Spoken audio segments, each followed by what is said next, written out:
A tough overtime loss here for the Toronto Maple Leafs. Brings you to up 3-1 in the series. My name is Zack Phillips, and tonight on Leafs Nation After Dark, we'll break down what went wrong in this game, some of the positives to take away here, maybe look ahead to game number 5, and react to basically, the ups and downs that was game number 4. We'll do so with those of you in the chat. We'll do so when we're joined by Nick Alberga at some point here on the program, live from the Canadian Tire Center. Nick is getting himself down there into the from the press box into the rooms, going to get some quotes, going to hear from people, and then he's going to join us here on the After Dark show as well. For those of you guys who are in the chat and would like to call into the show, we will open up the hotline at some point here during tonight's show to hear from Leafs fans. I want to get a temperature check on Leafs Nation after a game like this. How is everyone feeling? Is there a panic in the room? Are people concerned about where this team is at and their ability to get things done? I want to hear from you guys. I want to know how you feel, what your thoughts are on everything that took place for this Leafs team to get to the spot that they are tonight. And as we continue to break everything down here on the show tonight, I want to remind you guys a couple of things. First of all, this is a presentation, as always, of Bet365. And on top of that, for you guys in the chat, you want to get your comments or your questions read here on the show. You want them as a part of it. You want to get your opinions in. You want anything for whether it's myself or Nick or those other people in the chat to read what you guys have to say. Send in your super chats, and the super chat charity partner this season, it's an awesome initiative. It is Sick Kids Charity. Make sure to get your super chats into the show here. We'll read every single super chat that comes in, so make sure to send those along, and I do see one we do have in the chat there right now. So we'll get into all of that. We'll answer your questions, and proceeds from your super chats do go to Sick Kids. On top of that, make sure to hit that like button, subscribe here to the channel, turn on notifications, all that good stuff. We did hit 16,000 subscribers here on the channel. We want to get this thing up to 20K. And on top of that, every 50 likes here on the post-game show, we will do smelling salts. 50, 100, 150, 200, whatever. As long as it takes here tonight, we will be sitting here reacting to this one. So let's start with the first super chat that we have here on the show tonight.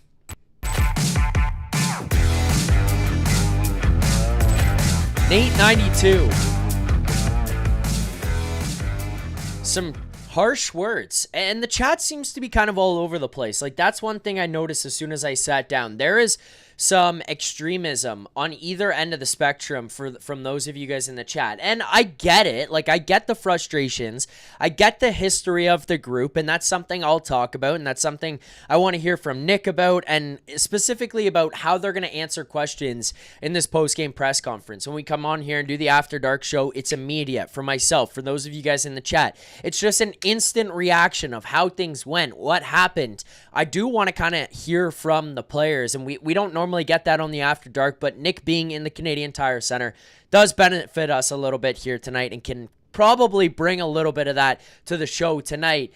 But the one thing that Nate92 says here, the thing he says here, another 3-hour display of being an absolute loser by Captain Cuck. Austin Matthews, worst captain in team history, he says. So, worst captain in team history. I mean, I think people just get mad at some of this stuff and just throw those out. I mean, I'm not going to do that here. Talking about Matthews, I think that it's the first year of him being the captain. We've yet to see a body of work about what'll happen as this goes out and builds out long term. Who knows? Like, this is year one. This is not the 9th year of him being the captain, experiencing failure. So some shit could change. He could win the Stanley Cup this year, and then like that tune changes, and it's his first year wearing the C. I get the frustration. Let's talk about Matthews a little bit, though, and build off of that and go to kind of what I think about the Matthews game here tonight, or the Matthews situation. So, First of all, him hitting that post there in overtime on that power play, I think was a perfect encapsulation of what's happened for him this year. It's just kind of not gone his way. And the one thing that I really, really did not want to say out loud, and I actually refused to watching the game here tonight, when that hit the post, all I could think about was Matthews at the Four Nations getting that opportunity right on top of Jordan Binnington in the slot in overtime there. He can't bury, and as it progresses, Canada then shortly thereafter goes down the other way. It's the Marner pass to McDavid. He finishes that, and it's game. Like, it's over. The tournament's done. Canada wins. He hits that post there, and all of a sudden in my head, I'm like, I'm victim to it as well. I'm a Leafs fan. Like, this is what we do. This is what we experience.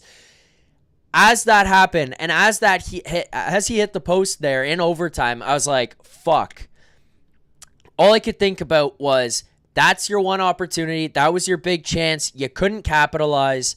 And it's going to go poorly the other way. I kind of just started to feel that dread immediately when I saw that happen. And it's things like that for him this year where it's just been like that much off. That slot opportunity where it's basically an empty net that he's got a chance to end this thing, end the series, end the game, all of it. Rings one off the post. You look at that chance that comes up later on the Nyes pass to the middle when they cross the blue line. As he comes over, receives the puck, just bobbles it a little bit. In years past, he probably doesn't bobble that puck. He's able to calm the thing down. He's able to take a step with it and get the shot off from the high slot. He has to try to rip it off quick while he's off balance and it's off to the side. I'm not making excuses for him, just explaining kind of my thought on how this has all gone for him throughout this season, where it's not being even close to what we saw last year when he scores 69 goals and every opportunity goes in. Comes across the top, goes to receive that pass, just can't get it off. It goes about 4 feet wide. Then you're trying to recover on that play. He gets back down. Even I'm watching with my buddy there, and he says to me, he's like, that seems like a play where Matthews is going to grab it off the boards. Even if he misses that initial one, he's going to stop the play and then try to get a good second chance opportunity. But as he grabs it, all of a sudden he just rips it right away again. And it's like, it doesn't feel like an Austin Matthews chance, a dangerous Austin Matthews chance, which is unfortunate because, he needs to kind of get a hold of some of those moments. It was our pregame best bet, which we'll get to a little bit later in the show, but it was our pregame best bet. And I said part of the reason was, you're watching the Four put up a bunch of points here, and it's not meaningless points in like the one game you beat Tampa 6-1 or 6-2, or you blow the team out of the water and all of a sudden you look around and it's like Matthews had a bunch, Marner had a bunch, and they just racked them in. It's not really been that. There's been some tight games. It's been some lower scoring games outside of the first one.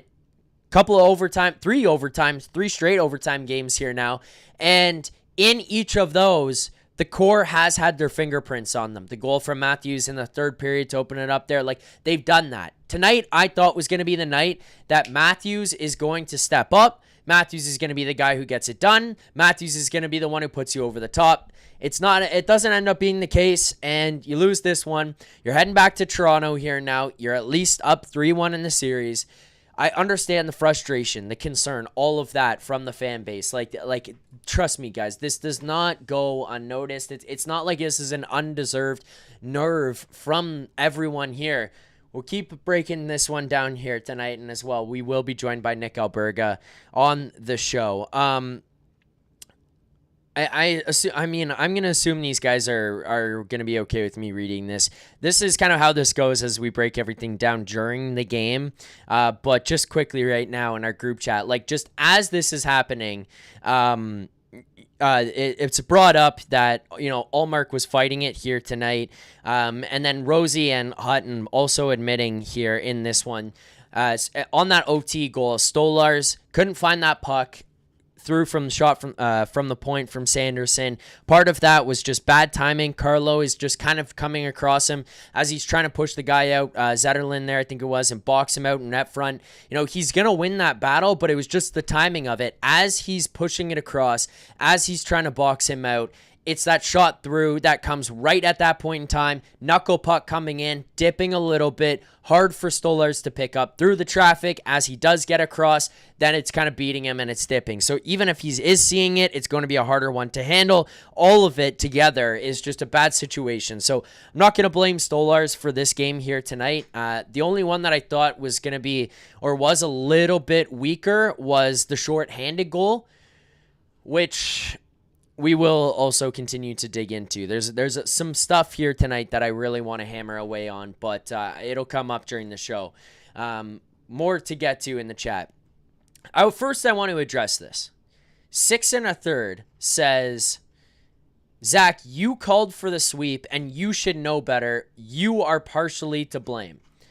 If you think that because I said they should win in 4 and are going to win in 4, that's why they lost on a knuckle puck from the point in overtime, you got to give your hat a shake. This has nothing to do with it. And this has nothing to do with me. And it wasn't necessarily saying that this was a guaranteed Leafs in 4. That was never the entire point of any of that. And I'm sure most people in the chat know that as well. It's just a commentary about the way that they've been playing and the fact that they're playing playoff hockey and winning these games. You've got to appreciate that and respect that their ability to shut things down, to make it harder on the Ottawa Senators. Like, you look at the last 40 minutes, the last 2 periods that were played, they gave up 4 shots on goal. 4 shots on goal. Yes, Perron scores the one at the side of the net. Little bit sketchy, but it's like it's into the empty net. Like, it's a perfect pass across. I don't know. You've mostly held them to not great chances.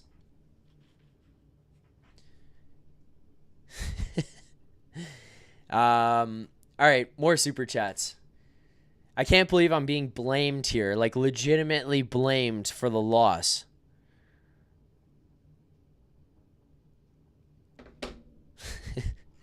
More super chats.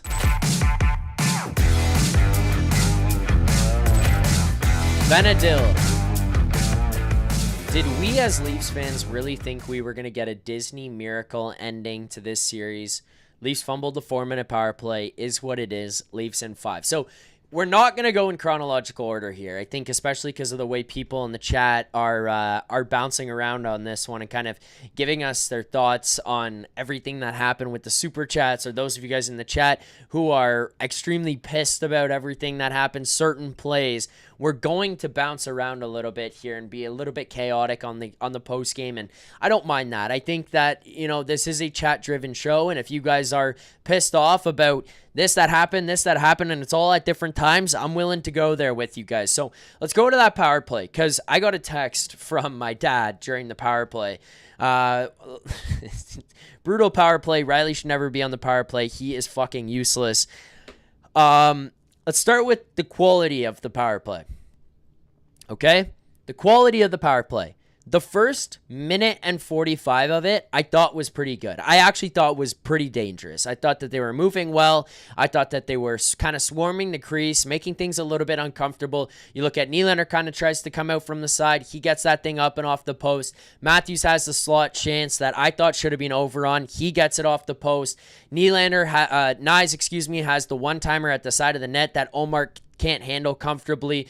I think it was OEL there as well with the point shot that Ullmark never really sees. It hits the butt end of his stick. Like, you want to talk about bounces going one way or the other here that could have ended a game. You look at that power play for the first minute 45-ish, 2 minutes of that power play.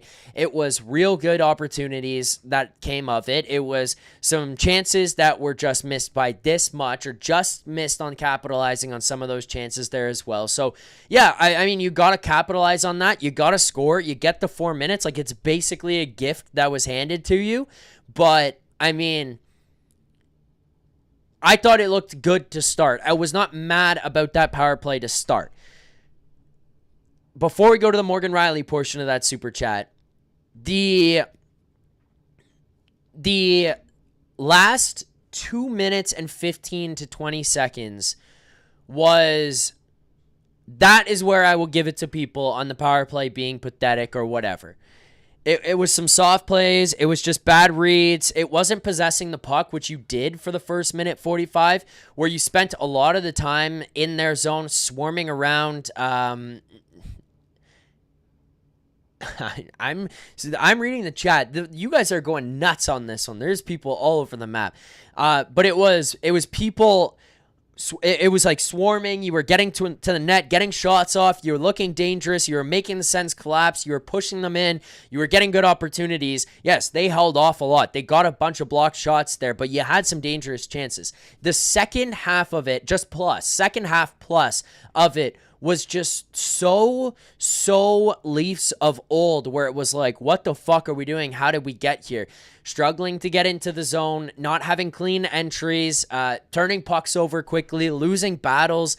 That was really frustrating to me. Even an inability to hold the puck in the zone, it never felt like you had control when you were out there. And that was making me lose my mind, where it was like, you are fumbling away this opportunity now. You went from an amazing first. This is also where I kind of looked at this, is the first part of it. Even if you don't score, you are not handing the momentum back to them. Like, you're not doing that, because you had control of that. You had control of it. Yeah, you were the ones who just didn't score on the opportunities. It wasn't them who stopped you. The second half swung things in the Sens' favor, I thought. The building was behind them. Their team was energized. Ullmark was juiced. Their defensemen were going. They had legs. They had jump, and they responded accordingly because they killed that one off. And a lot of it was because they were breaking things up, but you were doing stupid shit. So my pushback on it is, I thought it started well. I thought it ended poorly. I thought that you just let it get out of hand, and that was the transition of the power play to then push like some momentum back in favor of the Ottawa Senators. That was a tough way to end it. Let's go to Morgan Rielly. That was pointed out on that super chat, and the other part of that power play. I had the same conversation in my living room with my friends that I was watching with. I thought Craig Berube has done a really good job of finding ways to get the players who are going into the game and on the ice.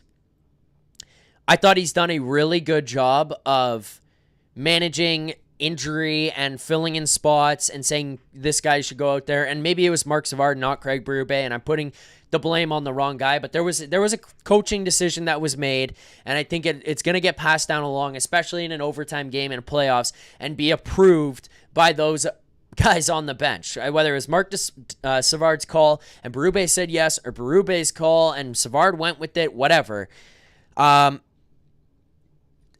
more putting Morgan Rielly on the power play. No more putting Morgan Rielly on the power play. There is a reason that he was taken off. And I know he's got a couple goals here in these playoffs. I would much rather him be involved in the offense at 5-on-5 or on your second unit. The other part of it is, I thought he was having a shaky game tonight. I don't think he looked that confident or comfortable like we've seen him in the first couple of games. I felt like he was fighting the game a little bit. The urgency was lacking a bit. It just wasn't there for him. I'm not the coach. I'll just tell you that, and these glasses are sliding. Sorry. That's why I keep doing that. I thought that the coach, if I was the coach, I would have put someone in the spot of John Tavares and not rotated everything around and put Rielly up top and moved everyone else to different spots. I would have found a way to have Pacioretty net front there or in the JT spot, McMahon in the JT spot. Like, I would have just put someone else into Tavares' spot and not put Morgan Rielly out on the power play to quarterback it. I think he telegraphs the plays. I don't think he's a threat from the point with his shot. I think he kind of kills some of that momentum that rotates through the top of the power play. When it comes around to the top and they're swinging it around, they go from one side to the other, it gets slowed down. He doesn't move it across quickly. He doesn't capitalize on those opportunities and keep it moving. He doesn't get that shot off where he's got to keep the defenders honest. Like, there is a massive letdown that takes place when that puck gets to Morgan Rielly. I would have personally much rather not had Morgan Rielly running that power play. That's the other thing. Quick note as well. Also, if you wanted to put a defense on it, the last thing I'll say about it, if you were to want to put a defense, put OEL. Like, seriously, that's the obvious decision. I think, personally, other than that pass that was made in Game 2 to drop it off that allows the tie game, or actually, I think it led to the Ottawa lead in Game 2. If it's not for that OEL pass, I think he's probably been better than what Morgan Rielly has brought you. Just as an all-around game, despite Morgan Rielly having 2 goals. I think OEL's been better. I would have rather had him if you had really wanted a defenseman out there on that power play. I would have much preferred that. I would have much preferred that. Just also briefly on what leads to you having to have a changed power play.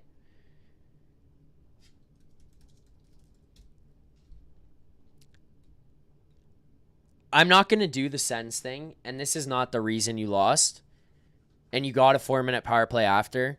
Like, all those people that are online, the fans of the Ottawa Senators, like, all they've done is just bitch and complain for 4 fucking games. Like, even you look at them here tonight and like they're just finding ways to cry about everything that happened. Like, honestly, it's unbelievable watching these guys on the internet. Like, you know, the more I've done this show and working in hockey, like, I try my best to be objective with everything. I am a Leafs fan at the end of the day. And it's like you play Boston and it's like, fuck, I hate these guys, but part of it is just they own us. Like, they get it.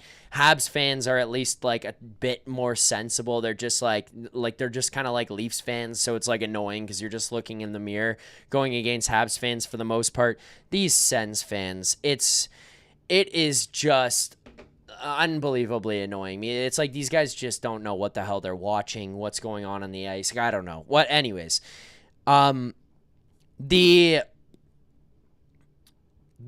Artem Zub hit on John Tavares, I don't know that I'm going to call like dirty or anything like that. I think Zubs probably sees him driving to the net. His intention is not, I'm going to take this guy's head off. Like, I'm not going to put that on him. I don't think he's trying to do that. But he makes the step on John Tavares at that point, who was nowhere near the puck, did not have the puck. The puck was not coming to him. And he steps up and he takes him.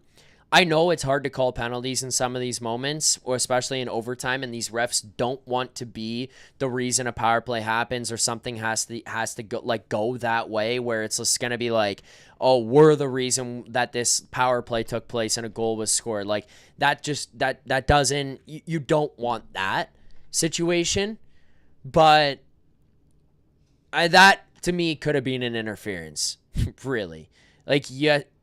He came right through the middle of the ice without the puck and just got his head blown off of his body. I don't think it was intentional or like an intent to injure, but you lost John Tavares, who's been unbelievable on the power play all year,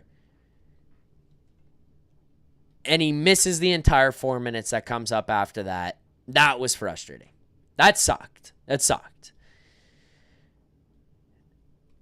We got Sens fans here in the chat. These Sens fans, I mean, it's true. The Sens fans I'm seeing online, like, it's unbelievable. These guys just cry every night. They tie the game and there's just tears flowing down their face. Like, ridiculous stuff. We will get to our callers here tonight on the show. I'm just waiting for Nick to wrap some stuff up there in the Canadian Tire Center, but we'll get to some more Super Chats here as well.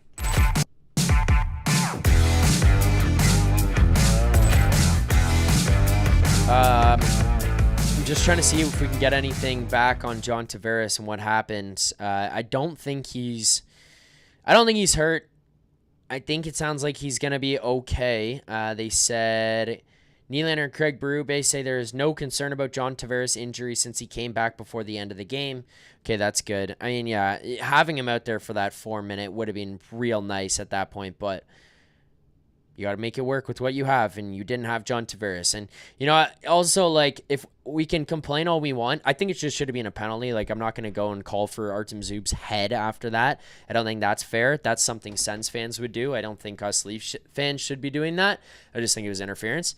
But you also had Matthew Nyes, Nylander, Austin Matthews, Mitch Marner on the ice, and Morgan Riley, if you want to throw him in the mix there on that one as well. Like, you had everyone on the ice. You have a lot of money out there and guys that are supposed to be your best players. Hey, I know John Tavares out there would have been great and would have been very helpful, but you just can't make those excuses. Oh, we didn't have JT. No, you had a 4-minute power play. You should have ended it. You should have ended it. KPG says, at the bar with Vangeli, toasting to Nyes. Yeah, sorry to everyone. Tonight, we had a little bit of a mix-up there, a snafu, I guess we could say, with how this thing played out. We couldn't get to Greta for tonight's show. Hopefully, they're back on Tuesday. We'll see. We'll put out some announcements. I'm sure the boys will talk about it on the morning show and give some stuff out there. If you guys didn't know already as well, if you want to follow us on socials at TLNDC on Twitter and on Instagram, you follow us there. Updates will come through about where we're at, when we're there, all that kind of stuff. If we go back to Greta for the rest of this series, KPG, Vangeli. I just got confirmation. We are at Greta on Tuesday right now. Confirmation. We will be back at Greta. And this was a combination effort. 6 1/3 wants to blame me for saying Leafs in 4. And I think that's a bit of a sad place to be. But if we really want to go down this path, we couldn't go to Greta here tonight. We are 3-0 at Greta for pre and post game.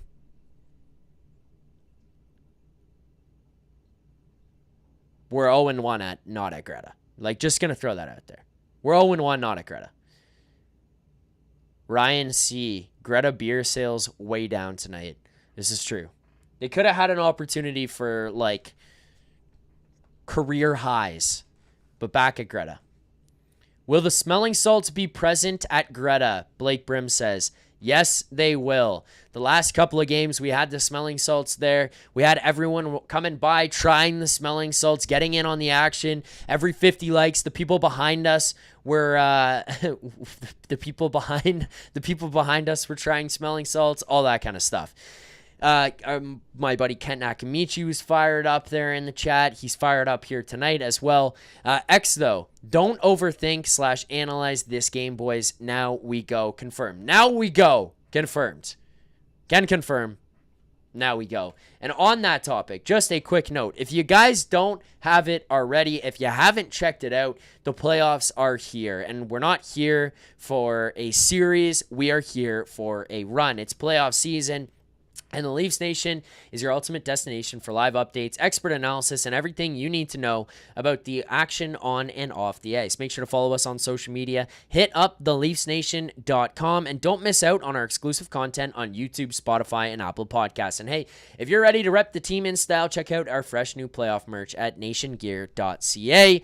Let's go. Or as we are saying this year, now we go. Now we go. Not only is it us who's saying it, it's the Leafs social media account, which the boys talked about on Leafs Morning Take there as well. But back to Greta on Tuesday. We'll be wearing the Now We Go shirts. Like, that's the thing. I am a little bit of a psycho, actually. I'm not going to lie. So we weren't going to Greta, and what I decided to do was rather than just like having one thing mix up, I was like, okay, we're going to change all of this. I legitimately have done everything different. Like, Like, I wore a different hat. I wore glasses. I wore a different shirt. I'm still wearing the Leafs Nation shirt, which you can get on the website as well, by the way. I love these shirts. I have the one in white, which I'm going to have to throw in the wash after this. I've got the one in black here, as well as all the Now We Go shirts. White, blue, black. We've been handing those things out at Greta Bar. People are loving them. I know people have been buying them online, so make sure to do that. But Now We Go. We'll be back at Greta on Tuesday there as well. Make sure to head on over and get your merch so you can join us on this run. Kent Nakamichi says the bars in Halifax are still behind the boys. That's what you like to hear. Our East Coast reporter, our East Coast rinkside guy, Kent Nakamichi, boots on the ground out in Halifax, is still getting the people going, pumped up for Maple Leafs playoff runs. You gotta respect that. KPG here also says, Sens can suck my sack. KPG, thank you for sending that in. We appreciate you, continuing to push that, even with some of the frustrating stuff that may have taken place here tonight. Okay. There's a lot in the chat. And there's a lot I want to get to on this show here tonight. And there's a lot I want to dig into that, top to bottom, there are things we can nitpick.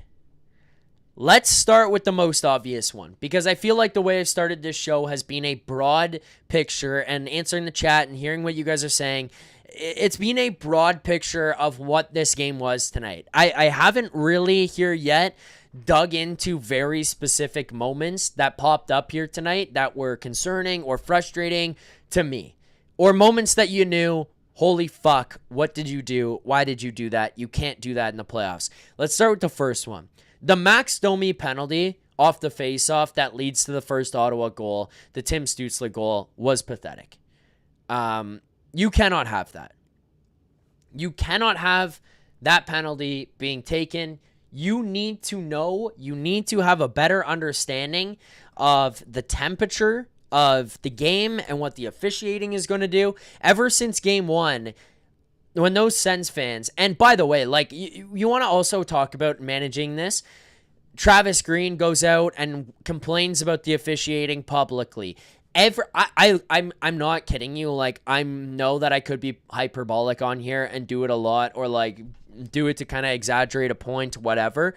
I'm not kidding. Like, I had people in the arena in games 1 and 2, or specifically 2, sending me pictures every single time the puck or the whistle went. Guys on the Senators, and a lot of it was Brady, Tkachuk, were complaining to the officials.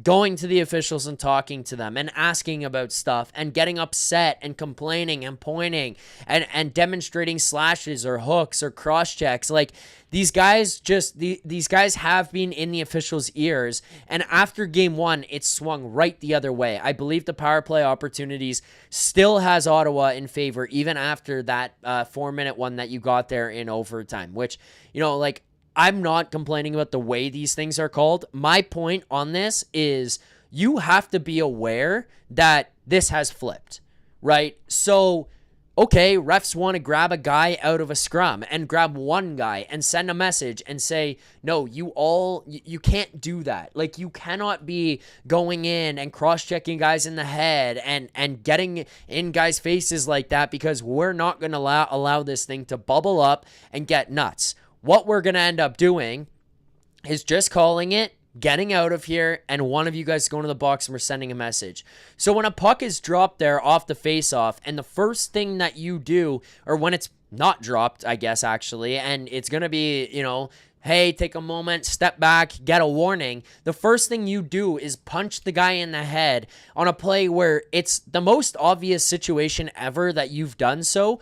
You have to know that you're going to get a penalty there. You're in Ottawa. Their backs are against the wall. Like, these guys are pushing with everything that they have. They're coming out and bringing pressure right away. And you punch the guy in the face off the draw early into the first period. The fans are going nuts. They're on you. They're getting in your ears. Like, you just cannot be Like, that's a moment of shutting your brain off is really what I'm getting at here. That's a dumb penalty by Max. He's had a couple of those down the stretch. I thought he was going to mostly eliminate them in the playoffs. I haven't really felt like there's a moment that I've looked at him and said, like, what the fuck was that? What are you doing? That moment there was the first one that, like, my brain was going to pop off when he did it, because I'm sitting there watching him punch the guy and just saying, no shit, that's a penalty. That can't happen in that moment. Stutzle scores, you're down 1-0, and you're chasing the game right away. You know, the penalty kill or the power play goal that was given up there as well, that stuff can't happen, but you put yourself behind the 8 ball with a needless, careless, reckless penalty that just under no circumstances needed to be happening. And I think everyone in Leafs Nation knows that. In fairness to Max, I think in hindsight, he knows that as well. But in the moment, that was that's a touchy, frustrating subject there where, like, you can't have that happen, man. I'm sorry, Max. You cannot be taking stupid penalties like that. That's an inexcusable one, in my opinion. That just absolutely buries the team at a pretty important time. Like the beginning there, where you're trying to settle in and they're pumped up, and you give them that chance. Like, you're just opening the door. I want to hear from Leafs fans here tonight. I want to hear how those of you in Leafs Nation, and specifically in the Leafs Nation chat, feel about this one. I sent in the link there. I pinned it to the top, and I want to hear you guys call into the show. But we're going to start with our first caller of the night. Let's get to him here now. Welcome to the show, X, though. X, how's it going, man? What's going on, Zach? Thanks for having me. I'm happy to have you. I'm happy to hear from those of you guys in the chat. I saw you guys getting a little bit anxious there, waiting for the callers to open up. And, you know, I want to hear from everybody. I just kind of had some stuff I wanted to get off my chest there right away. But where are you at on this one? Like, what are you thinking coming out of this game and this loss, and just how things played out for this Leafs team tonight?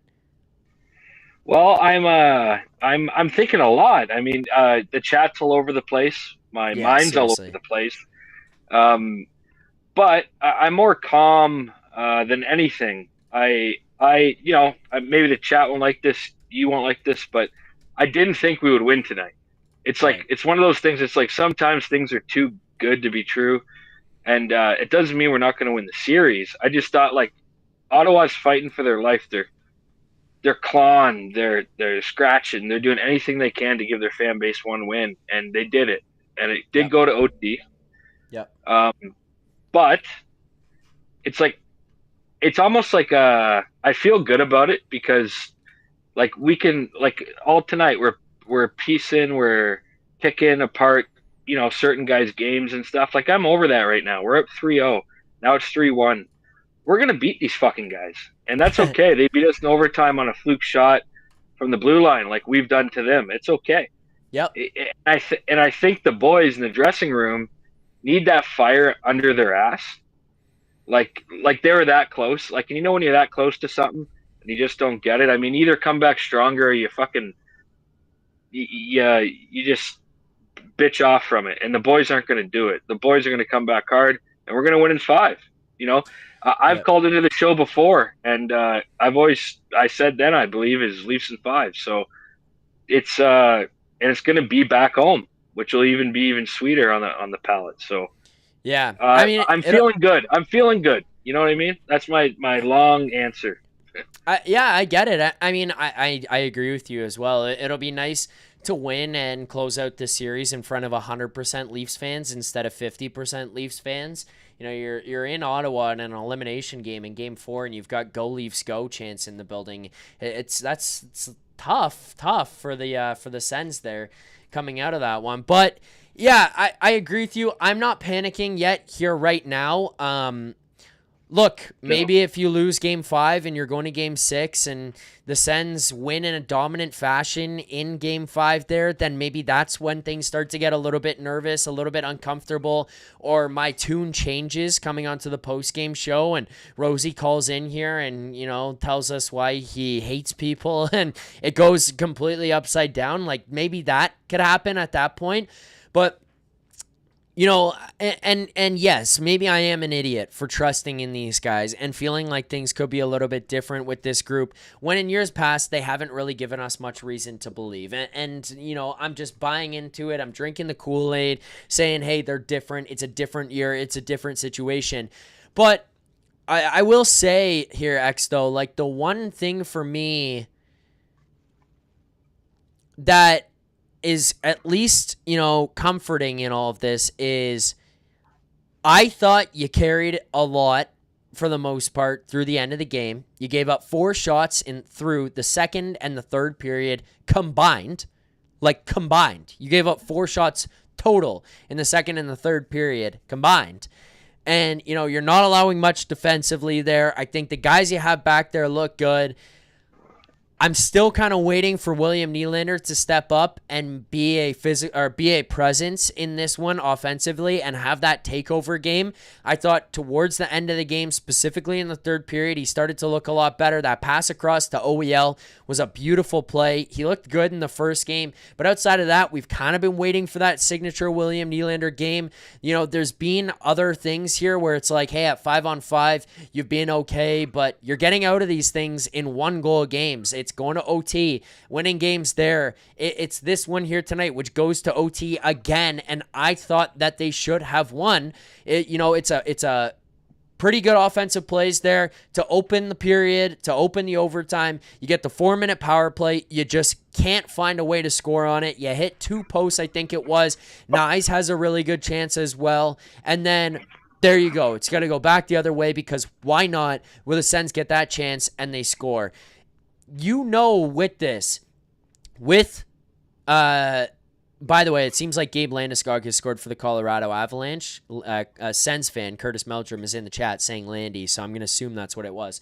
But you look at this, you've got Craig Berube, you've got veterans there in Max Pacioretty, in Brandon Carlo, who's gone through it with the Boston Bruins, Chris Tanev, who's been around the league for a long time. He's been a guy that's been part of playoff series with other teams. He was sought after from the Dallas Stars last year in their playoff run. Like, these guys, there's people on this team who have seen it, and if the trauma has not taught these guys anything that are in that room yet, then, you got to just bury them anyways. But to this point, I still feel comfortable and confident that they can go into this next game, completely forget the fact that, hey, you know what, the Sens just won that last one. We've got business to do. Let's get it done. Let's win this next game. Like, I still feel comfortable here, X, though, going into the next one with this Leafs team. Well, that's exactly how I feel, man. It's like, to all the Leaf fans in the chat that's fucking on the broadcast, everybody listening is like, you don't worry tonight. You worry if we lose next game. That's when you start actually worrying. Yeah. But tonight, you don't worry. It was a good game. It was a hell of a playoff game. And the Senators, like I said before, are fighting for their fucking life, man. Like, so we almost got it 3 OTs in a row. Like, you draw a lottery ticket, you're not going to win 3 times in a row. So be happy with where it's at. Tonight, yeah, I really wish we just fucking swept them. But we need to be humbled. And put it this way, any teams that win cups didn't sweep their way to the fucking cup, right? So take the losses as they come and use those losses, as the boys are going to do it, to come back in Game 5. And I really think they're going to win next game. And I don't think it's going to be an OT game. I think they're just going to beat them in regulation. But it's like, we get hyped up on it, and that's okay because we're so passionate. But fuck, we got it, man. We really do got it, and it's right there. And I really believe in you like I said, you can dissect it, but it's not about Riley. It's not about Stolar. It's not about Pacioretty. It's not about Mitch. It's about, like, the team's there. Like we're gonna beat these fucking guys.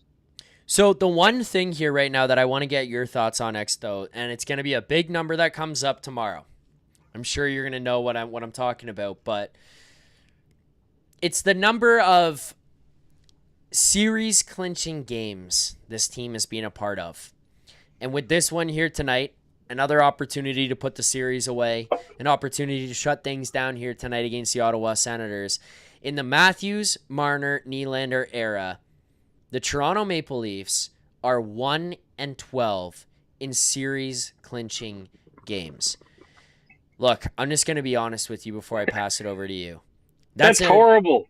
That's almost to the point of being like improbabilistic or just like statistically hard to do. Like what they are doing in series clinching games is statistically hard to do, especially when you are favored in some of these games or you are a slight underdog, whatever it may be. 1-12 in series clinching games is an astronomically like high number to be at when it comes to that. The fact that you've been in that many and that you have lost that many is fucked up. What do you make of their inability to close out series? Because it's not just game 7 losses and stuff like that. It is game 6s, it's game 5s, it is game 7s, as we all well know. But, you know, at whatever point it is, and this one game 4 here, this Maple Leafs team has had a hard time closing out series. No, that's like a horrible stat. Like that's not in our favor. Yeah. But there's a conflicting stat is that teams that win the first game of the first or win the first game of a round, 67% of them go on to win the round. So it's like a conflicting stat. So it's like, okay, in that sense, it's not on our side because it's the Leafs, but then like it is on our side because of the actual numbers of history. So I don't know, man. It's the Leafs. We all know how it is. Like I wouldn't be surprised if we just blow the series and lose, right? But I'm not thinking like that right now. I'm thinking like, okay, all the statistics aside, it's going our way, and I think those boys, that 1-12 statistic. Yep. Well, there's 1 in that 12, so there's got to be a 2. And I think out of any guys that could do it, it's these guys. So I think they can turn that stat on its head and put it on the other side of it. And that's the time if, you're signed up for FanDuel or Bet365, that's when you place a bet down. Bet365, that's where you should be signed up. Yeah, Bet365. Okay, what else do you think about this game here tonight? Like, how else were you feeling as this one went on? Was there anything else that stood out to you here? Positives, negatives, big picture stuff? Like, what else was jumping off the page to you in this game? The two things that jumped off the page to me was Stolarz has been so good. We've been blessed with that. But I felt like tonight, a couple weak goals, couple bobbles again. I've learned watching them is guys can't score sniping it on them. They always score like kind of tight in, and when he bobbles the puck or they're behind him. So you're kind of seeing his weakness, which that's one thing. And the biggest thing is a 4-minute fucking power play in overtime to put a fucking boot on a guy's neck. So I've said it before, it's clutchness, and that's my biggest criticism in the grand scheme of things, but it was also in that hockey game is you got a 4-minute power play, put the puck in the net. Right? Yeah. Simply said. So, yeah, so that's it. But like besides that, I think the Leafs played a good enough game. You know what I mean? But those were the deciding factors. Yep. Yeah. I agree with you there. I mean, look, that power play is going to stick out to me tonight when I go to sleep. Like, I'm going to remember the fact that there was a 4-minuter that they got away with that. It's not like some ticky-tack call that got it there. It was a high stick that cut Tanev open and had him bleeding. Like, it's that Zach, easy. It's that simple. Man, it's like today I watched that Vegas-Minnesota game. Not a game I'd usually watch, but it's on in the day, and I'm watching it, and Mark Stone gets almost his eye knocked out. looks like he went in a fist fight, and he comes back, gets it taped up, comes back and scores. And like like in that sort of playoffs, it's not just the Leafs, it's around the league. It's like all this is happening, and that there, like I came in from a smoke, and I come in and I go, holy shit, man, we got a 4-minute power play in overtime. Yeah. Like my first thought is like let's crack the champagne. The first bottle I got for round one. It's like, Oh God. you know, but Yeah. little did I know, the boys, ring it off the post or whatever and can't put it in. But I don't know.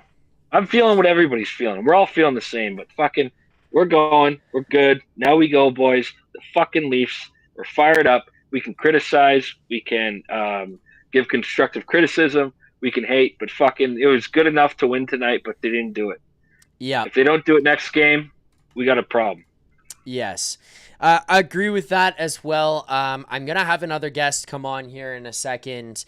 X, though, before I get to my next guest, I just want to ask you, is there any final thoughts that you've got on this game here tonight, this loss, this series, where things are at? It seems like a lot of people in Leafs Nation in the chat are... I don't know, nervous, or that they're scared. There's demons from years past, all that kind of stuff. Like, these people are a little bit concerned about what's going on with this team and what happens here tonight. I want to know your final thoughts before we let you go, and I appreciate you joining me here on the show tonight, Exto. But final thoughts before we let you go, or anything you want to say to the Leafs Nation as well. Man, everybody's nervous. I'm nervous too. The boys are nervous playing.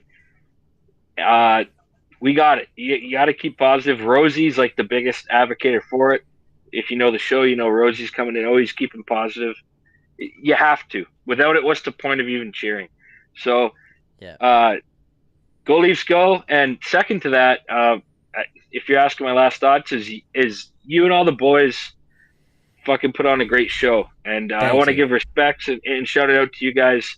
I know you guys got a dream fucking job, but you're still doing a good job of it. And respect. So, Leafs Nation, we're all together, boys. Let's fucking go. Go Leafs, go, boys. And, as we always got to say, fuck the Sens. Fuck the Sens. There you go. Thank you, Exto, for calling in. I appreciate the kind words there at the end as well. A lot of this only happens because of you guys and you guys participating in the show and watching and all that kind of stuff. So we appreciate that. I do have a dream job, Zach, but thank you. Yeah. Sorry, Zach. Sorry to interrupt. I got one more thing to say. Yeah. Fuck the Sens. Fuck the Sens. All right, Exto, thank you for calling in here tonight. I appreciate it. We'll talk to you soon. Look forward to having you call back in.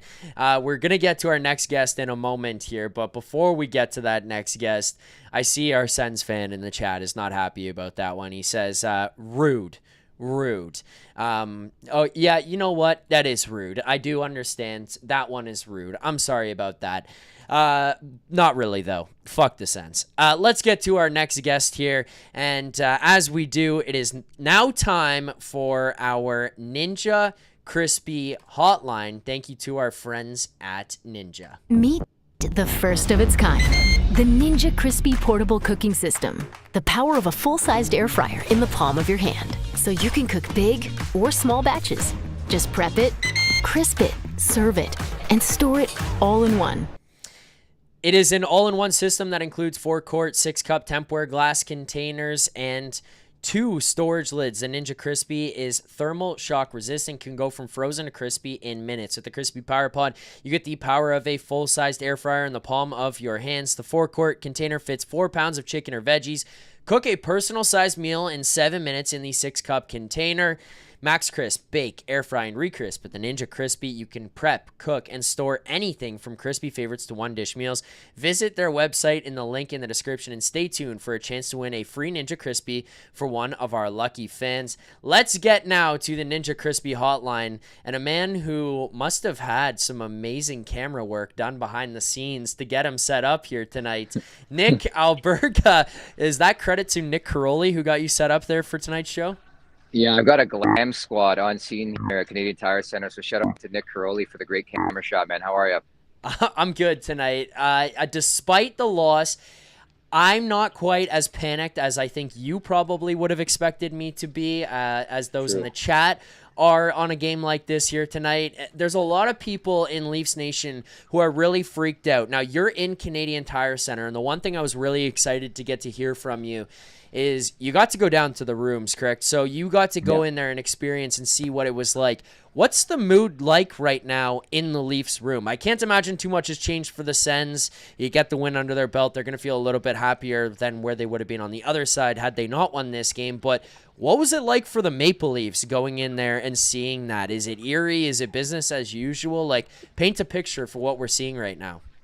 Very calm, very chill. I think it's obviously difficult to win any game in the Stanley Cup playoffs in OT, never mind 3 of them in a row. And certainly I think we learned again, just put the puck on net. You never know what's going to happen. But that's sort of what I gathered in some of the post-game musings. Oliver Ekman-Larsson was out there, William Nylander, Anthony Stolarz, Berube spoke obviously. And it was just a sense of calmness. And that's been sort of the theme for me watching this series, is how different this team has been approaching. I think the preparation's been there.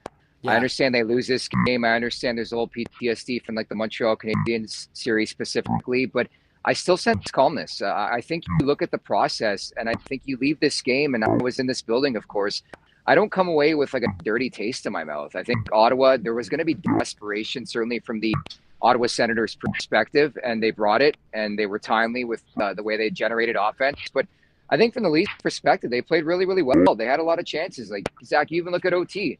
Austin Matthews hits the post. Like, the margin for error is so thin this time of year, and unfortunately, they didn't get the puck luck in this game. But all in all, I left this game thinking they actually played particularly well and could have easily won it just as much as they could have lost it. So I think it's more the process and the fact that you watch this game and the way they played and leave, feeling pretty content with the way they played in this one. Sorry, I started laughing there because your audio wasn't going like in and out, and there was periods of time, as pointed out by the chat, where you sounded like you were huffing helium, and then points where you sounded like Satan. And the chat, I was very quick to point that out, but just letting you know what's going on. All good. Technology, not my friend, as we know from Leafs One Take, but try my best with these AirPods. Yeah, I was like battling through it, just like it was funny to me, and then the chat pointed it out. I'm like, all right.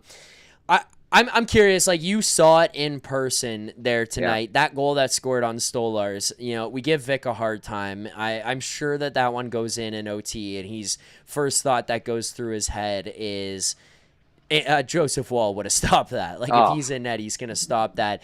What did you make of that OT goal that was scored? And, just how did you see it happen on TV? I watched it and was like, what the fuck just took place? It seemed like a dipping knuckle puck. It's a combination of bad timing. It felt like where Brandon Carlo, a guy who's usually really good at boxing out, just happens to have his ass cross in front of Stolar's face while that puck comes through. Like, it seemed like a lot of things where it was just bad bounce, bad bounce, bad bounce. It goes and beats Stolarz. What'd you make of that, seeing it live in person? In many ways, very similar to the Simone Benoit game winner from Game 3 of this series, where it was just like a blind shot. I don't think Stolarz saw it. I'll be honest, in the scrum, nobody, including myself, asked what he saw on the goal, but certainly Craig Berube commented post-game and said he didn't see it. And I think that was sort of the appropriate reaction. Now, I always laugh, like, even in our group chats here at TLN, like, Rosie, the effect we have on him. Like, I make my way up from the elevator downstairs, and I see Rosie's tweeting about the fact that Joseph Woll's not playing Game 5. You're a lunatic Leafs fan if you think they're deviating from Anthony Stolarz, who's on pretty much a Conn Smythe run right now. I know we're early on here in the Stanley Cup playoffs, but it is so classic Leafs Nation to shit on a guy who has been impeccable. This is his first. I can't even remember the last time Anthony Stolarz lost a game in regulation. This one happened in OT. So that's now 12 games in a row that, he's picked up at least a point. I know the playoffs are a lot different, but I don't think he was the reason they lost this game. For me, Zach, I think you look in particular OT, the Tavares injury. He's not there on the 4-minute power play. Like, you deserve, in my opinion, to lose if you get a 4-minute power play in OT and don't strike. And that's the way sort of it goes sometimes in the world. But you just throw the puck on net, you never know what's going to happen. Again, it reminded me a lot of the Benoit goal from last game. Few different moments in this game tonight that really stand out, which I think is something that the Leafs haven't necessarily had too much in the past couple, where it's like one or two things happen there where you go, oof, and then it results in something, and otherwise they tidy things up. To me here tonight, first one, that's like, these were the first signs of not having that all-around look, this is not a word, but dialed-inness of the group. This is the way I'll put it. Okay. New words here on the After Dark show. I mean, it's better than just saying the 5 words or whatever that Vic and I said on the last show. But that dialed inness, let's say, where it's Max Domi taking that penalty, and I talked about it here to open the show a little bit, where it's just like, that can't happen. I'm sorry. Yeah. I love the competitive fire of Max. I love him engaging in those things. That penalty can't happen. I mean, you have to know it's a standalone moment off the draw. You're gonna get caught. Like, dude, everyone in the world watched you do it. Like, we're all what? You're the guy taking the face off. You're not a guy on the wing. There's who can get away with something like that. You know, the other one that I thought was tough was Marner making the pinch on the wall on the power play. That one gets through him. I'm not gonna yell and scream about Mitch on that play, but it's just like, yep, that's a forward back there who makes that play, getting across on the wall. It gets chipped through his legs, breakaway, goal. There was a couple of plays in this one where it's Morgan Riley throwing things around. It just looked like maybe this one wasn't quite as dialed in as it could have been or was in the past couple of games. What did you make of the focus of this team to at least open the game? Because I think that they cleaned things up a lot as they got into the second and the third period, and OT as well, despite the result. But what did you make of the focus off the top? Was that, and I guess the question I'm trying to ask you here is, was that a matter of the Leafs not coming out as focused as they could have or should have? Was that just the Sens being so fired up and ready to go with their backs against the wall? Probably a bit of both. I think I would direct you first and foremost to thesaurus.com. Really damn cool website. Dialed in this, not a word, Zach. I think you're looking for crispness. I thought from the get-go, specifically in the first period, I'm not a dick. I mean, it's true. Desperation is a big thing that I was looking at from the Ottawa perspective. Like, they were obviously backs against the wall. You're down 0-3. We all know the statistics, but they played with a lot of urgency and desperation in this game. And I think it proved that early on. But I think to the least point, they weathered the storm. They've been doing that all season long, stuck with their game plan. And that's why they mounted a bit of a comeback. But you're right. I mean, mistakes cost teams this time of year. Yeah. And I think compared to other games, there were a lot more errors in the second half of the game. Like the Marner pinch you talk about. You let a shorthanded goal. You don't score on that 4-minute power play. You don't get the timely save. Like those are the key ingredients to lose in the Stanley Cup playoffs. But again, it came down to one shot, and that's why I really can't scrutinize this team. And I love the fact that I'm leaving a playoff game and this team lost, and I'm not questioning the effort, dude. I thought they brought it. Again, Matthews hits the post in OT. Nylander was buzzing. That backdoor pass, I'll be honest, I was taking a piss when it happened. Obviously, my boy Oliver Ekman-Larsson scores. So maybe I watch next game in the pisser, but I think there's a lot of positives. You're not going to go 16-0 in the Stanley Cup playoffs. I think people just need to relax a bit, move forward. They got an extra day off, get set for game number 5 of this series coming up on Tuesday night at Scotiabank Arena, and close things out. It's as simple as that. But again, they leave this arena pretty content. Maybe that's not the right word, but I think they're feeling positive about where their game's at right now, Zach. Dude, you're a veteran media guy. How are you taking a piss 5 minutes left down a goal in the third period? Dude, so the TV timeouts, I think, are around the 6-minute mark. And that's why I didn't read it correctly. I think there was like an ice, so I don't know, something happened. And I was in the washroom and I hear the call and the Sens call, and I'm like, backdoor pass to OEL. I'm like, you're kidding me. But I came back. Nick Caroli was pretty much my Bob Cole, broke it down for me, what led to my tweet. So nobody actually knew I was pissing at the time. Now everybody knows. But maybe it was a good omen for this team. Maybe I got to do that for the rest of the series. I'll call the series from the washroom. How about that? And listen on the radio. The weirdest things happen at our network. I remember Brandon Carlo at the trade deadline. Rosie was taking a piss. So now I'm taking a piss for the tying goal in Game 4. Believe that. One of my best friends, he was drafted to the NHL. Won't give any more details than that. He was he was in the arena. He was in the washroom when they called his name. Yeah. First rounder? No, not a first rounder, but he had to come running out. Was it a deuce or a... A 1. No, he's taking a piss. But Okay. he was in the washroom, and he's in there, and he just hears them call it because it goes through and plays on like the TV broadcast. They're Yeah. calling his name. He's pissing. He's what? Yeah, Anyways. I consume a lot of water during games. I like to stay on top of that because, I mean, not to bore you, I get cramps sometimes. So you got to drink a lot of water, stay hydrated. I know we're just sitting here in press row, but I mean, it gets tense out there, man. So bad timing on my part. I take full responsibility for that. And obviously, it's my boy who scores the goal. It's like I can't buy a break right now tonight. Friend of the show. Yeah, I got a couple more things, and we'll make them quick. I have a feeling Caroli might be holding the camera. I don't know how Nicky's doing this because even in the scrums, my arms get really, really tired, man. I was not made for media scrums. Is he holding the camera? He is with his thumb. It's really bizarre, and then he's got his phone under to give me some light to make me look good. I know I got a face for radio, but we're doing our best. Dude, you here, look folks. so good. I was gonna say you're Thanks. dialed in on this. I'll tell Nicky. Yeah, thank you. Okay, so yeah, go ahead. I don't want to make him hold this for much longer. Well, this is the guy who greased the bouncer last night. That's what I was gonna say. You guys are gonna have to go out and do that. We're not. We've called it on this city. Yeah. Okay. Anyways, the two things I have for you. Let's go with the one. What did you make of the play of the 4? The core 4, that is. It's being made a lot of. Our guy Luke Fox tweeted out there 1-12 in these series clinching games now in the Marner, Matthews, Nylander era. No matter how you want to spin it, that's a pretty fucking atrocious number. Yeah. Like, I'm just gonna call it what it is.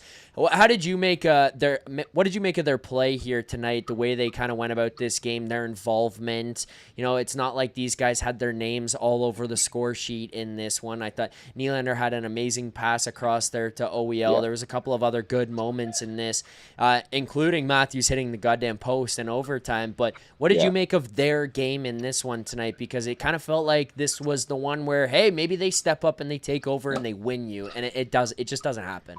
Look, I know you're trying to lead the witness and you're trying to make me shit on these guys. I can't. I think in previous Stanley Cup playoffs, I think that really pissed me off is I'd watch a game and I wouldn't notice the guy who makes the most money on the planet right now in the NHL. And I noticed him tonight. Again, he hits the post. He was that close to being the OT hero. Yeah. Nylander had 2 apples in this game. I thought Marner had some nice plays.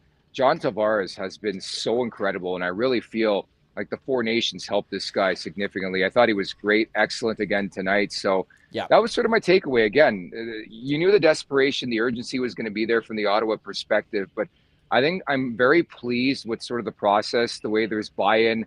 At least they're finishing hits, but they're making a difference. Like they're doing something out there where in the past it was very perimeter. And I think that continues to be an evolving story for this Maple Leafs team during this run. I know we're 4 games into things, but they're scoring from the greasy areas. They're scoring playoff style goals. And I think that's a big positive. And I'll throw this out there too. Like I thought Linus Ullmark was really, really steady in this game. I think it's funny when you look at the 4 games in this series, you could argue maybe Toronto's best game pound for pound in this series, and they end up losing it. Like, go figure. I thought Ullmark was really, really good on some of those, power play opportunities, a couple of chances there. And there's a reason why the guy won the Vezina Trophy a couple of years ago. So I'm not at a point where I'm coming with pitchforks with the core 4. Certainly not at that level right now. Yeah, I mean, I am gonna be honest. I wasn't actually was not trying to lead the witness. I wanted you to give. I was hoping you were gonna give that answer. Yeah, I did. I gave the same answer, and I basically got shit on by the chat. And I was like, I think Nick's gonna feel the same way. So let's see where we're at on that one. I just don't feel like I like to see them score fucking 6 goals here tonight and just drag their nuts across the city of Ottawa's forehead. Yes, I would have loved that. It's not the case. It doesn't happen, but I thought that they were at least engaged. They were involved. And it's like, I thought Nylander was fine, not unreal, but that's one of the positives I have here as well is we still haven't seen that signature Nylander takeover game. The final thing I'm going to ask you, it's being brought up in the chat here numerous times. Scratch and score, scratch and score, scratch and score. Do you make any changes going into Game 5? Do you bring anybody in, a.k.a. Nicky Bobby, take anybody out? No lineup changes for you? Well, to me, and maybe you have that conversation about Max Pacioretty.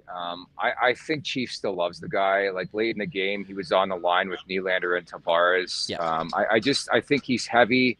He's that brand of hockey you want in the Stanley Cup playoffs. He's experienced. He had a backdoor opportunity late in the 3rd period. And I know Nick Robertson, there's going to be people out there and say, hey, he seems to score when he comes back from being a health bomb. But You lose one game in OT, so close, and you're going to pull Pacioretty from the lineup. I don't see it. I think you stay the course. Like, that's the only logical change I would make. I mean, I guess they could decide too, because I thought it was a tough night for Max Domi. Like, I wasn't crazy about his game. You talked about the bonehead penalty that he took early on that led to the opening goal for the Ottawa Senators. But maybe there's a David Camp sighting, but I would, if you're asking me what you are right now, I think it's unlikely you make any changes. I think Pacioretty is a guy they want for the Stanley Cup playoffs. And I didn't hate his game. I didn't love it. It was somewhere in between. You got to remember, he's played, 2 games now in the last 2.5 months. So I anticipate he gets stronger as the series and the playoffs goes here.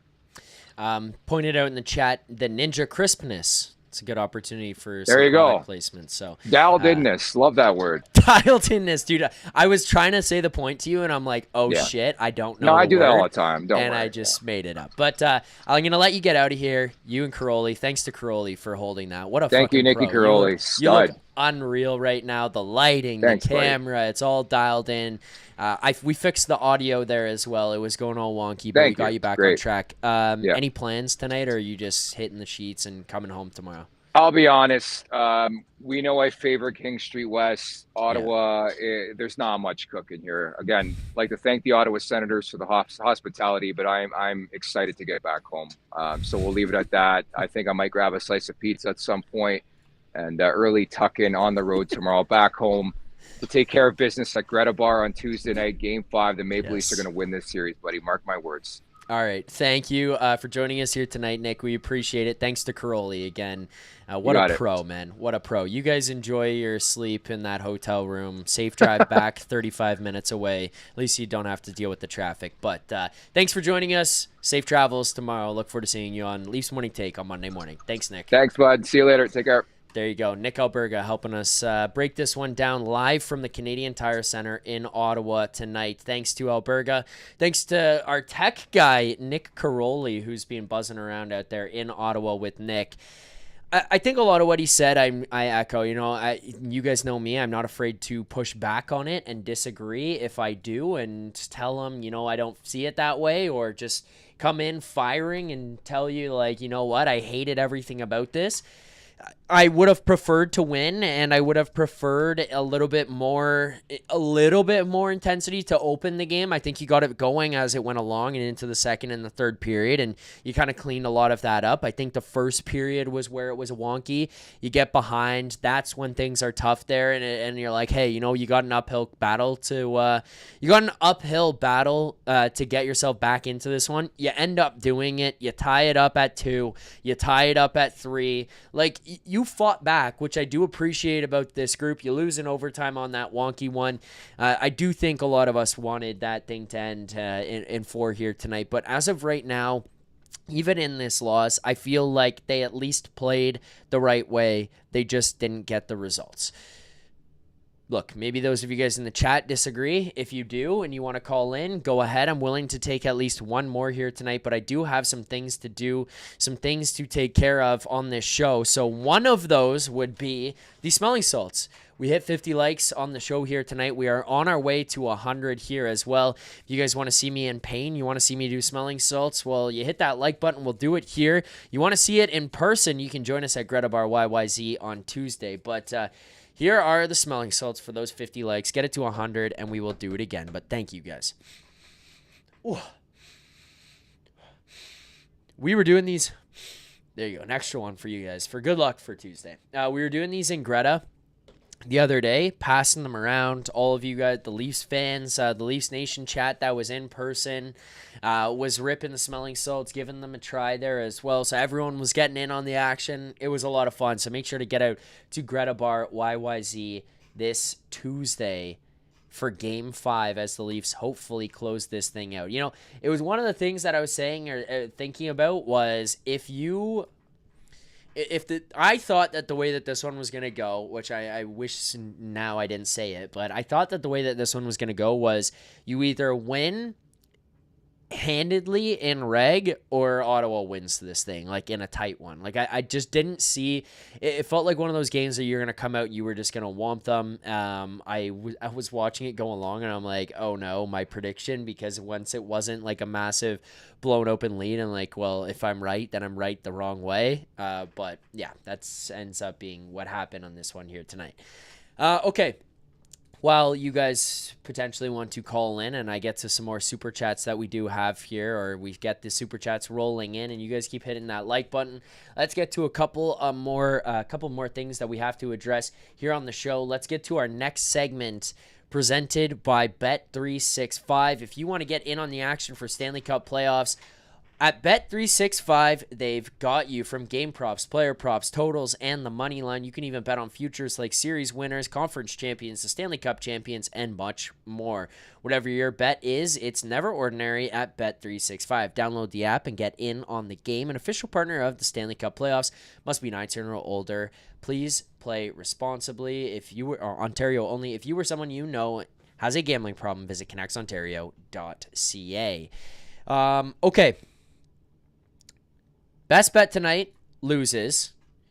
I will say, I guess, in a positive sense, we've gone every other. So maybe that means we win the next one, and then the Leafs win that game as well. But yeah, so we lost the first one, or we won the first one, excuse me. Mitch Marner, anytime goal, $50, won us 112. So we're 2-2 in the playoffs here on the best bets, and on the season as a total, we have a profit of $900. It is a 20% ROI on the season. That's kind of just unheard of, to be honest, but 20% ROI on the season. We won last game, which was the Matthew Nyes anytime goal at plus 300. We lose this one on the Austin Matthews anytime goal at plus 160. That's a half unit that we lost there. $50 down, but we were up $950, 9.5 units. We lose this one, unfortunately. But we lose the best bet. Leafs lose the game. Bounce back. Let's get everything in the right order in the next one. I got a message from my buddy Kent, who's watching. Here's what Kent in Halifax says. I read the chat here frequently and see what you guys are saying. Kent from Halifax. Oh, I'm going to have to play this video here as well at some point. He got interviewed in a Leafs jersey. When was this? Maybe I'll have to get his permission. But he says, don't hate the boys' game. One bad goal, but it was a break, so can't be cheesed. Breakaway, so can't be cheesed. Leafs in 5. Kent, thank you for the commentary. I appreciate it, and I agree. Leafs in 5. Yeah, okay, what else? Trying to think of what other stuff I had that I wanted to make sure I got off my chest here tonight on this post-game show and talked about. The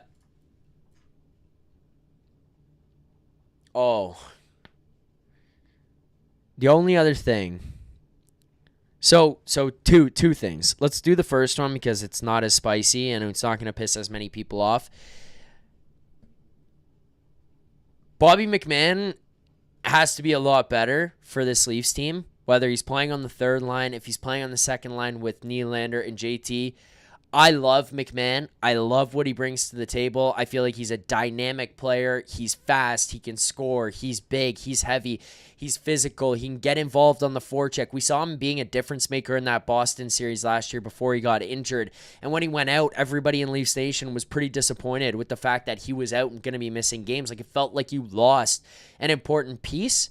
So far in this series, Bobby McMann really has not made his presence felt. And I know as a guy who's on the third line there, you know, he's the third line left winger. He's on the second power play. Like, it's not like he's going to be dominating in minutes, but he made it pretty known and pretty clear to all of Leafs Nation and pretty clear to Berube, he could be a guy who makes a difference and drives a line and is able to kind of elevate those around him. That third line has left a lot to be desired, but there's been moments for Domi. Some dumb, yes, but some really good ones. There's been moments for Pacioretty in the 2 games that he's played. The first game, yeah, he was kind of just part of the game. Not really like a difference maker, but still physical, still engaged. I thought he looked fine. This game here tonight, there was a couple of big physical plays by him. A couple times I noticed him out there in an offensive opportunity. I still think it's going to build for him, and he's going to get better and better as this goes along. I don't think we've seen 100% Pacioretty, and I think once he's like really into this one, you get another one under your belt tonight. I feel like you get back to it. But Bobby McMann's game, as much as I love this guy and don't want to, or like have a hard time being critical of him in moments like this, he's got to be better. Bobby McMann has to be better, because it's not like it's not that I think he's like bad and being a net negative to this team like some guys you've seen in years past, where you come to the post-game show, I'm yelling and screaming, Rosie's yelling and screaming, you in the chat are yelling and screaming, and it's all fair. I just feel like he's a guy who could make life miserable for the Senators in a matchup game when you go wave by wave by wave, line by line by line. I feel like if Bobby McMann really makes an impact in this game and makes his presence felt, it's going to be hard for the Sens to handle. And it feels like that just adds another layer of offensive support and physicality to the team they're just not getting out of him right now. I wouldn't swap him out. I would still leave him in there. Maybe you have to switch him up where he goes onto the second line. I thought he looked good in some of the opportunities he had. But I think Bobby McMann has to be a lot better in this series right now. I feel like it's been too many games that I've watched him and just said, I need more. Like, what is he giving you? And it's just not enough. Love Bobby. I think he'll be fine. But if he steps up, if he makes an impact, if he scores a goal, it's going to be hard for the Sens. And whoever else he play for that matter. That's one I wanted to point out. The next one is going to be a little bit nuclear here for people. I'm kind of building up the courage to say it because I've been very positive about him. And I think he deserved for us to be positive about him.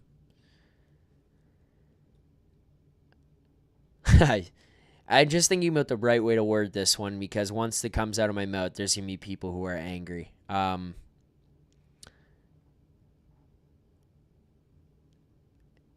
Mitch in the third period and in OT did some Mitch of the past stuff. He got away with it, so it wasn't a dagger. Michael Gates says, don't say it. Mike Fammy says, Marner, laughing face. This is not a what the hell was Mitch doing game. I just want to get ahead of it and say there was a couple of moments where he did some old playoff Mitch stuff. He did. And I wanted to call it out because that was part of those moments that you haven't really had through 3 games. That was part of the clean play, the dialed inness, as I coined it there with Nick. It was eliminated from their play. It was eliminated from his. There was a couple of times where there was no look backhands, flip passes in the neutral zone, or just a soft pass that was made, or just not taking the body, where I thought, if you don't do that, it's not like, oh, wow, you score on that play, but the scary moment against doesn't happen. And I think you have the team behind him now to clean up a lot of that stuff when those plays happen. I mean, not overtime specifically. There was a couple where he just threw some pizzas that were just no look. That was nuts. But you got away with it. Your defense, your goaltender, like these people are able to step up. I don't want to see that again from him the rest of this series. It might pop up at some point in the playoffs, but don't have that pop up again in this series. Mike Fammy says, Zach, I feel like you're leaving out a key name here. The captain needs to be better. I agree. I think he needs to be better, but he did feel like he was very involved in this game. Like, I did feel like he was there. I noticed him a lot. in different situations. He's got to be better. He's got to capitalize. He's got to score. I thought he was going to get on the board tonight ahead of this game. It doesn't happen, but I would agree. He's got to be better. It's just an overall body of work from Matthews. It's not at nuclear mode for him right now when evaluating it and talking about what he's done, but he's got to be better too. Okay. Let's go now to a couple more things here before we wrap up the show. Let's start with our play of the game.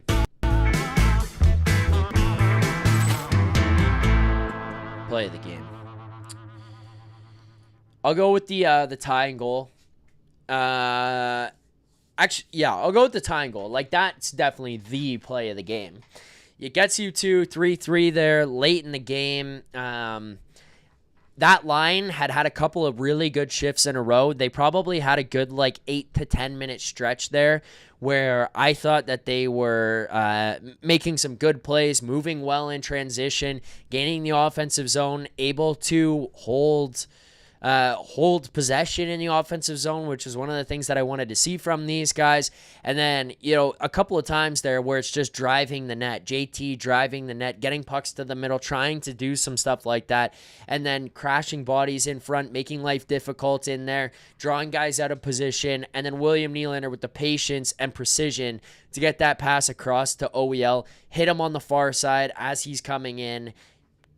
Just great read by OEL to slip into the back there as Stutzle gets absolutely caught sleeping on that play, loses his defenseman.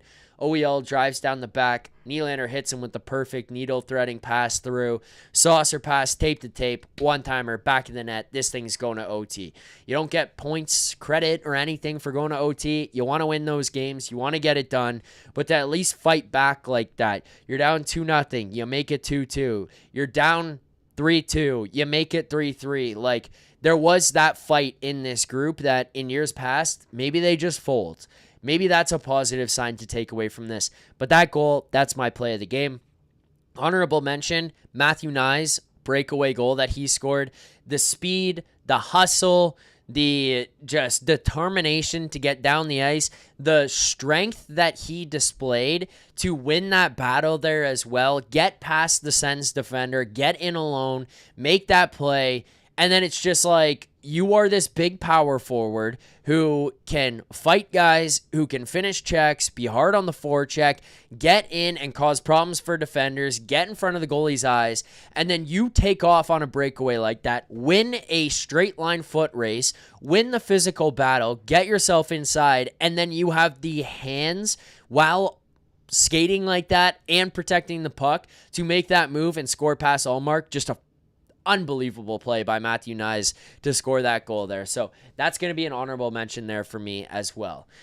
Let's get to our final segments on the show here tonight. Let's wrap things up with our grade of the game. If you guys haven't already, make sure to hit that like button. We are 9 likes away now from 100 likes on tonight's show. We still have over 250 people watching right now. So well within our abilities to get to 100 likes. Let's not play with our food. That's a good point. Patrick G. Mafia says, don't play with your food, Toronto. Get this thing over. Get this thing over with. Mitchie's scared since the high stick to the nose. David Gerard wants the deserve to win a meter. Sure, I can do the deserve to win a meter as well. The grade of the game. Send your grades in the chat there. I want to see what you guys have in this one. I want to know how you guys are feeling, your thoughts on this. Vic said on the last show, now that may have been influenced by some other things, but he said there's only 2 grades for him in the playoffs. A+ for winning and an F for losing. I'm a little bit more difficult than that. I actually will go grades in between. I'm going to give you grades in there. I'm going to go with a B, potentially B-. I'm going to talk myself through this. We'll see where we go, but I'm going to go with the B for right now. I think the reason I'm going to go with the B is I thought the defense was really good here again tonight. You look at the chances for the most part that the Sens are giving up, or the Sens are getting, it's few and far between. I think about that third period where the Sens had 3 shots on goal against Stolars in Game 3. I think about the second and third period where the Sens had 4 shots total in the second and third periods of tonight's game.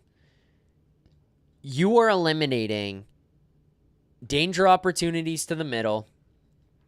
You are taking away time and space. You are not making life easy for them. You're watching Simone Benoit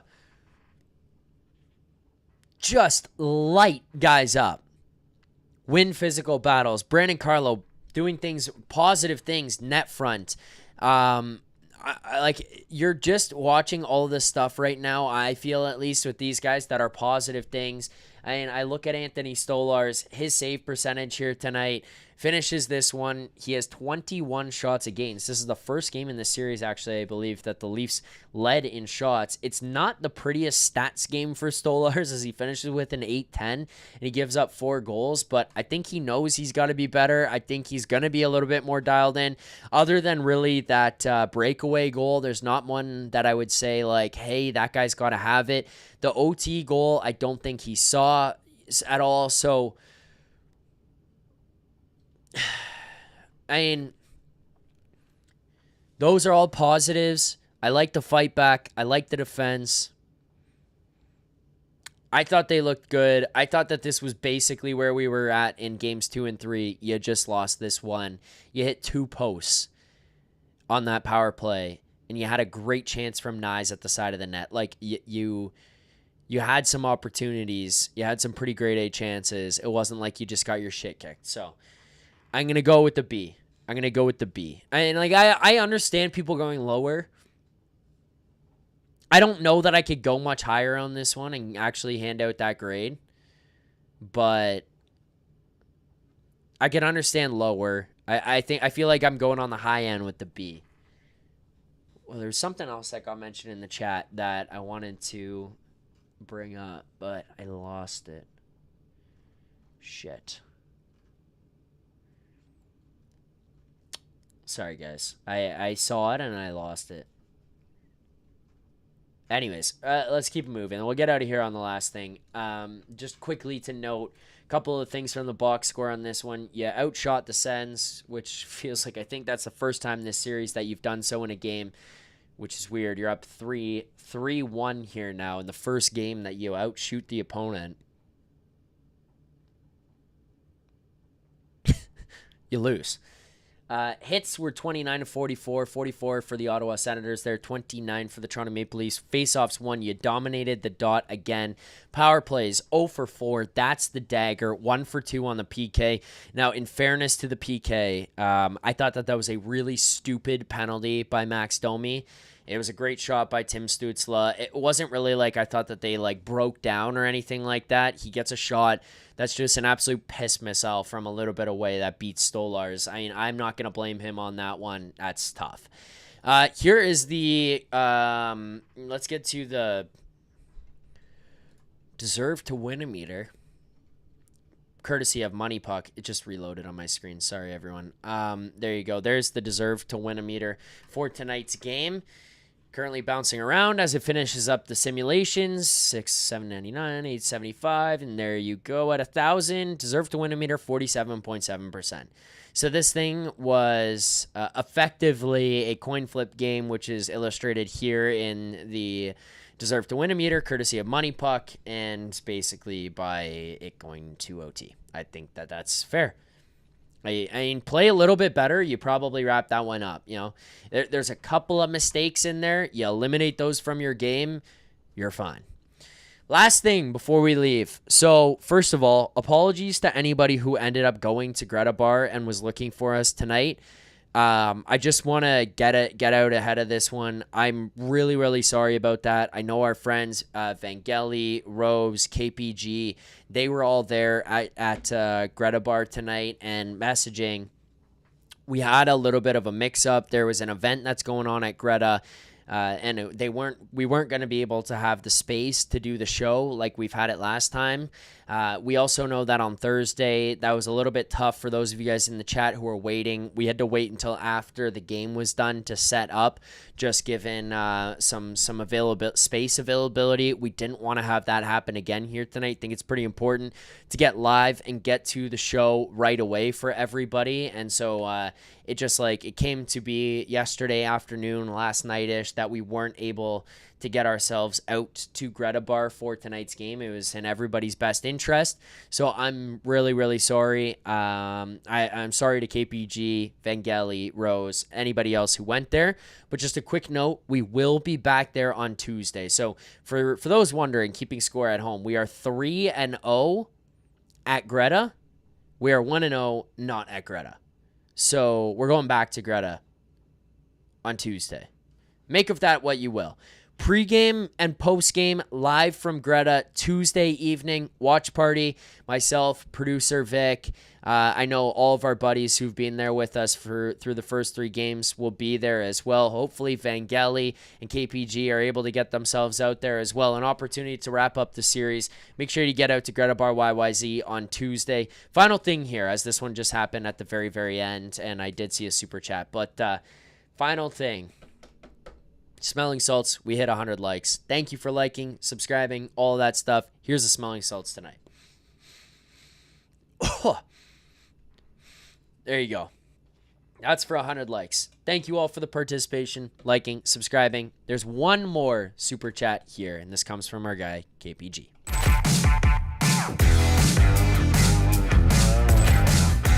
Says, worst case Ontario, gentleman's sweep. I would have died for the sweep. Leafs in 4. Don't even let the Sens win one game. I would have died for that.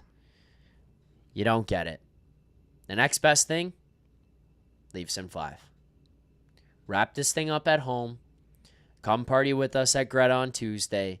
Let's celebrate that, and then when everyone pours in from the post game, you can be there with us live in person. Thank you guys so much for watching here tonight. I appreciate all the support as always. Thank you for liking, subscribing, commenting, all that good stuff.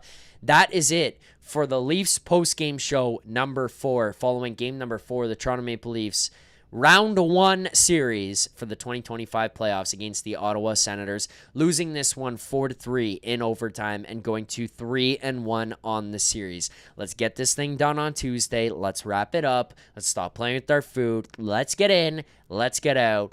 And let's celebrate at Greta. Thank you all for watching. Look forward to seeing you on Tuesday. Until then, keep believing. For more content just like this, including game previews, post-game live shows, Leafs Morning Take, Monday through Friday with Nick Alberga and Jay Rosehill with special guests, as well as instant reaction videos. Make sure to be subscribed here to the Leafs Nation YouTube.